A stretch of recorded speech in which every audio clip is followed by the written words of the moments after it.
Keputusan Mahkamah Konstitusi yang mengubah ambang batas pencalonan kepala daerah beberapa waktu lalu sempat membuat konstelasi koalisi partai politik berubah di Pilkada 2024. Seperti apa tanggapan dari partai politik terkait perubahan aturan yang dilakukan oleh MK yang sempat membuat situasi politik kala itu memanas jelang pendaftaran Pilkada 2024? Benarkah putusan ini lebih ramah terhadap demokrasi?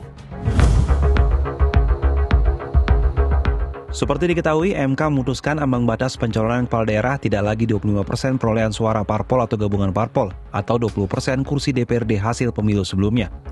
MK memutuskan threshold pencalonan kepala daerah oleh parpol disamakan dengan threshold pencalonan kepala daerah jalur perseorangan, sebagaimana diatur pada pasal 41 dan 42 Undang-Undang Pilkada. Hanya saja selain di Jakarta dan Banten, kebanyakan parpol di daerah lain adem-adem saja menyikapi putusan ini.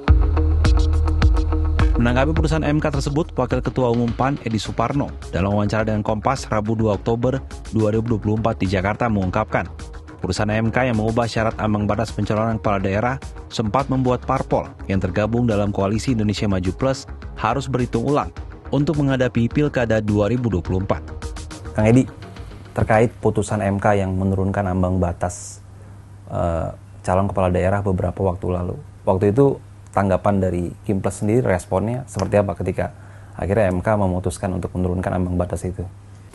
Kaget sih iya, tetapi tidak ada spesifik kaget bahwa kita akan nanti ada goncangan koalisi di misalkan saja di tempat-tempat atau provinsi besar seperti Jakarta, Banten, Jawa Tengah dan Jawa Timur gitu ya. Karena di awal kita juga sudah sepakat di dalam koalisi bahwa di provinsi-provinsi strategis ayo kita bersama-sama gitu, dan itu sejauh mungkin yang kita bisa laksanakan kita laksanakan. Memang kita dari awal juga sudah memaklumi begitu masuk ke pilkada kabupaten kota tentu sangat beragam, berwarna, pelangi sekali gitu ya, sehingga itu tidak terlalu kita fokuskan. Tetapi untuk provinsi sebisa mungkin di mana kita bisa menjalin soliditas koalisi Indonesia Maju itu kita laksanakan. Saya rasa memang kalau kita lihat Jakarta meskipun bukan lagi menjadi ibu kota negara, tetapi aspek strategis dari Jakarta itu tidak bisa kita hilangkan sama sekali. Pusat kegiatan ekonomi, pusat di mana seluruh anak bangsa bercampur menjadi satu, ya. Dan di sini seluruh kegiatan politik ini terjalinnya di Jakarta. Ya, jadi ini masih menjadi barometer dari berbagai aspek di Indonesia yang memang sangat penting, sehingga memenangkan Jakarta saya kira itu sangat penting agar kita bisa menjadikan Jakarta sebagai platform, sebagai papan loncatan untuk kita kemudian berinteraksi dan menjalin komunikasi untuk membangun kekuatan koalisi di tempat-tempat yang lain.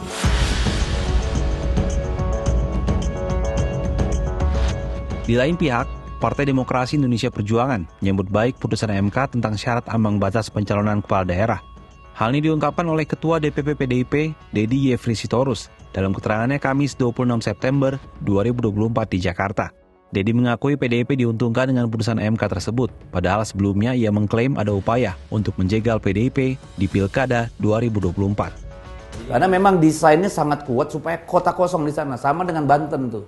Makanya kan awalnya Ibu Airin tidak didukung oleh partainya sendiri di Banten gitu ya, tinggal kita sendiri yang maju gitu. Tapi begitu terbuka, nah peta politik berubah gitu. Iya. Tapi waktu itu melihat ada skenario untuk meninggalkan PDI sendiri, dari Bang Dedi sendiri ngelihatnya gimana nih Bang? Itu daerah-daerah di mana kami melihat ya, satu ada kepentingan yang kuat dari presiden yang sedang berkuasa. Kedua ada kepentingan yang sangat kuat dari partai yang akan berkuasa, kan begitu nih. Lalu ada keinginan yang sangat kuat untuk supaya PDI Perjuangan tidak mendapatkan tempat-tempat di mana punya calon yang bagus, gitu loh. Jadi ini tiga kepentingan politik yang berkelindan. Tetapi itu kebanyakan sih di tingkat provinsi. Tetapi di tingkat kabupaten kota itu sangat cair.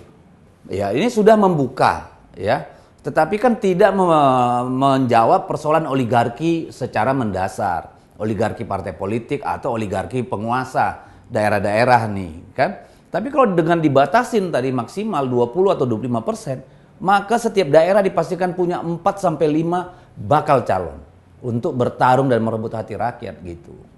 Nggak seperti sekarang kan, lu punya duit, lu punya jaringan, lu beli aja semua partai, selesai itu pilkada, gitu. Itu yang sempat mau kemarin. Itu yang kemarin mau terjadi dan hampir terjadi di banyak daerah kan.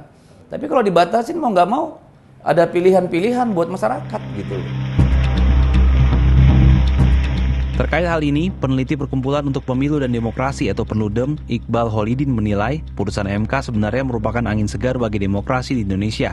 Pasalnya, putusan ini memberikan kesempatan terhadap parpol untuk mengusung paslon sendiri di Pilkada 2024. Meski demikian, faktanya belum semua parpol memanfaatkan hal ini untuk mengusung calonnya sendiri. Hal ini terlihat dari masih banyaknya fenomena calon tunggal di Pilkada 2024. Berdasarkan data KPU, dari 545 wilayah yang menggelar pilkada, ada sebanyak 37 wilayah yang hanya diikuti oleh satu paslon atau calon tunggal. Jumlah calon tunggal ini meningkat dari pilkada sebelumnya. Menurut Iqbal, meningkatnya calon tunggal di Pilkada 2024 mengindikasikan kegagalan parpol dalam hal kaderisasi, meski putusan MK telah membuka jalan bagi parpol untuk dapat mengusung calonnya sendiri. Partai politik ditampilkan telah gagal melakukan kaderisasi.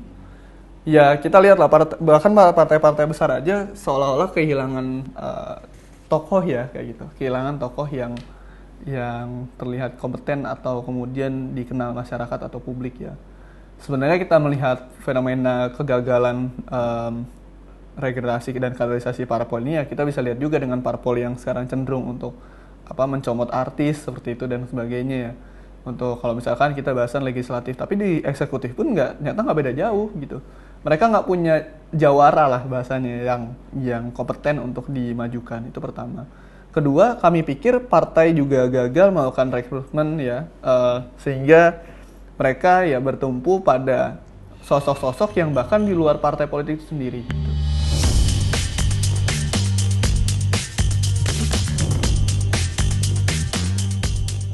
Putusan MK ini tentunya menjadi angin segar bagi demokrasi. Parpol bisa mengajukan lebih banyak tokoh untuk maju sebagai calon kepala daerah karena ambang batas yang lebih rendah. Di satu sisi, publik jadi lebih punya banyak pilihan untuk menentukan siapa calon kepala daerah yang akan memimpin di masing-masing daerah. Kalau menurut sahabat Kompas gimana? Apakah putusan MK ini sudah tepat?